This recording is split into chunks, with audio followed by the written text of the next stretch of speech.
వరంగల్ జిల్లాలో lorry association ఆగడాలు మితిమీరుతున్నాయని లారీల యజమానులు ఆరోపిస్తున్నారు.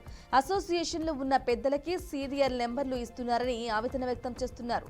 అసోసియేషన్ అధ్యక్షులు సీరియల్ నెంబర్ ఉన్నా ఇవ్వలేదంటూ ఓ లారీ యజమాని పురుగుల మందు తాగి ఆత్మహత్యయత్నం చేశాడని తెలిపారు. అతని పరిస్థితి విషమంగా ఉందని తెలియజేశారు.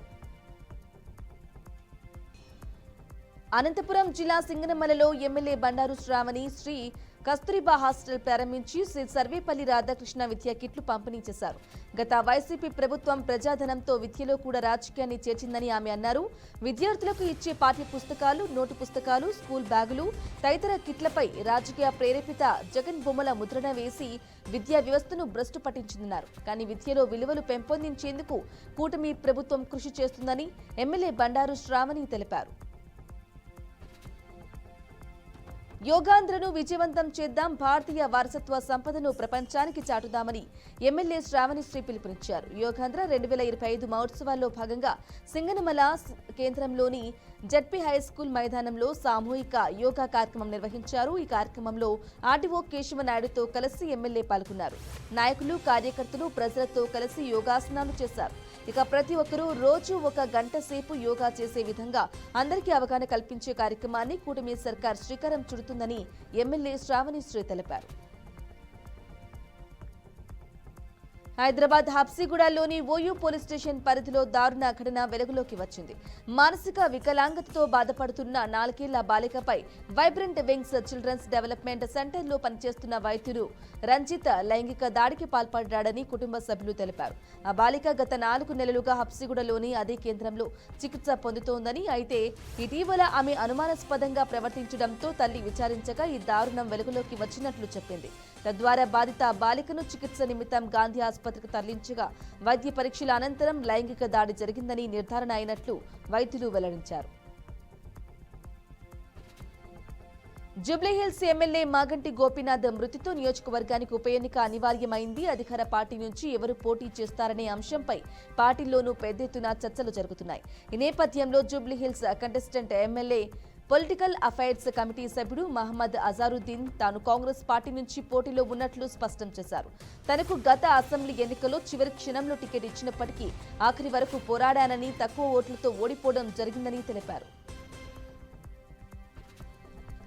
మాజీ సీఎం జగన్ పల్నాడు పర్యటనపై మంత్రి నిమ్మల ఆగ్రహం వ్యక్తం చేశారు. కాన్వాయ్లోని వాహనం ఢీకొని దళిత వ్యక్తికి తీవ్ర గాయాలై చనిపోతే పట్టించుకోలేదని మండిపడ్డారు. ప్రజలపై దండయాత్రకు వెళ్లినట్లుగా పరామర్శలకు వెళ్తున్నారని ఎద్దేవా చేశారు. రాష్ట్రంలో అలజడులు సృష్టిస్తూ ప్రభుత్వానికి చెడ్డ పేరు తెచ్చేలా వ్యవహరిస్తున్నారని అన్నారు. జగన్ కు ప్రజాస్వామ్యం మీద గౌరవం లేదని విమర్శించారు. నాగమల్లేశ్వరరావు మృతికి కూటమి ప్రభుత్వానికి సంబంధం లేదని మంత్రి నిమ్మల స్పష్టం చేశారు. అహ్మదాబాద్ లో జరిగిన ఎయిర్ ఇండియా విమాన ప్రమాదంలో మరణించిన వారి గుర్తింపునకు ఇప్పటి వరకు 190 మృతదేహాలకు డిఎన్ఏ నమూనాలు సరిపోలాయి. 159 మృతదేహాలను ఇప్పటికే సంబంధిత కుటుంబాలకు అప్పగించారు. ఇతర మృతదేహాల డిఎన్ఏ నమూనాలను సరిపోల్చే ప్రక్రియ ఇంకా కొనసాగుతోందని Ahmedabad civil hospital medical superintendent doctor Rakesh Joshi తెలిపారు. వరంగల్ జిల్లా గీసుకుండ మండలం నందనాయక్ తాండాలో 65 ఏళ్ల కమలమ్మపై తాండాలో గుడుంబ విక్రయిస్తున్నారన్న ఆరోపణలపై ఎస్ఐ రజితారెడ్డి దాడి చేశారు. కర్రతో తలపై కొట్టడంతో రక్తం కారింది. ఇంట్లో ఉన్న 4 ఆడపిల్లల్ని బయటకు లాగారు. ఈ వీడియో వైరల్ కావడంతో గిరిజన సంఘాలు, ప్రజాప్రతినిధులు తీవ్ర నిరసన వ్యక్తం చేస్తున్నారు. హైదరాబాద్ జూబ్లీహిల్స్ రహమత్ నగర్ కార్పొరేటర్ సిఎన్ రెడ్డి మరోసారి వివాదంలో చిక్కుకున్నారు. నేను పిలిస్తే రావా అంటూ అసిస్టెంట్ మున్సిపల్ కమిషనర్ ఈఎంసీ బాలరాజుపై దాడికి యత్నించిన ఘటన కలకలం రేపుతోంది. డిప్యూటీ మున్సిపల్ కమిషనర్ సమక్షంలో ఈ ఘటన జరిగింది. సిఎన్ రెడ్డి ఏఎంసీని స్వయంగా బెదిరిస్తూ అంతు చూస్తా అనే పదాలు ఉపయోగించినట్లు సమాచారం. దీంతో కంగుతిన్న ఏఎంసీ బాలరాజు మధురానగర్ పోలీసులకు ఫిర్యాదు చేశారు. మహబూబాబాద్ జిల్లా రామచంద్రాపురంలో యువకుడి మిస్సింగ్ కథ విషాదాంతమైంది. యువకుడు రాకేష్ అదృశ్యమైన 4 రోజులకు మిగతా జీవిగా ములకలపల్లి గ్రామ శివారు పాండవులు గుట్టలో దొరికాడు. ఆదివారం సాయంత్రం బంధువుల ఇంట్లో జరిగిన కార్యక్రమం నుంచి బయటకు వెళ్లిన రాకేష్ ఎంతసేపటికి బయటికి రాకపోవడంతో మరుసటి రోజు కుటుంబ సభ్యులు పోలీసులకు ఫిర్యాదు చేశారు. కేసు నమోదు చేసుకుని దర్యాప్తు చేపట్టిన తాము రవిగూడెం గ్రామానికి 2 కిలోమీటర్ల దూరంలో బైక్ ను తొలుత గుర్తించినట్లు పోలీసులు తెలిపారు. ఆ తర్వాత ములకలపల్లి గ్రామ శివారు పాండవుల గుట్టలో రాకేష్ మృతదేహాన్ని కనిపెట్టామన్నారు. బీసీసీఐకి ముంబై హైకోర్టు భారీ షాక్ ఇచ్చింది. ఐపీఎల్ నుంచి కొచ్చి టస్కర్ను సస్పెండ్ చేయడాన్ని హైకోర్టు తీవ్రంగా తప్పుపట్టింది. 2011లో ఐపీఎల్ నుంచి అర్ధాంతరంగా కొచ్చి జట్టును పక్కన పెట్టడంపై బీసీసీఐని నిలదీసింది. సస్పెండ్ చేసేంత నేరం ఆ జట్టు ఏం చేసిందని ప్రశ్నించింది. తక్షణమే కొచ్చి టస్కర్ ఫ్రాంచైజీకి 538 కోట్ల రూపాయలు చెల్లించాలని ఆదేశాలు జారీ చేసింది. అయితే 2011లో కేరళ ఫ్రాంచైజీ అయినా కొచ్చి టస్కర్ బ్యాంక్ గ్యారంటీ చెల్లించలేదనే కారణంతో బీసీసీఐ ఐపీఎల్ నుంచి ఆ జట్టును పక్కన పెట్టింది. దీనిపై కొచ్చి హైకోర్టులో పిటిషన్ దాఖలు చేయగా సుదీర్ఘ విచారణ అనంతరం హైకోర్టు తుది తీర్పు వెల్లడించింది.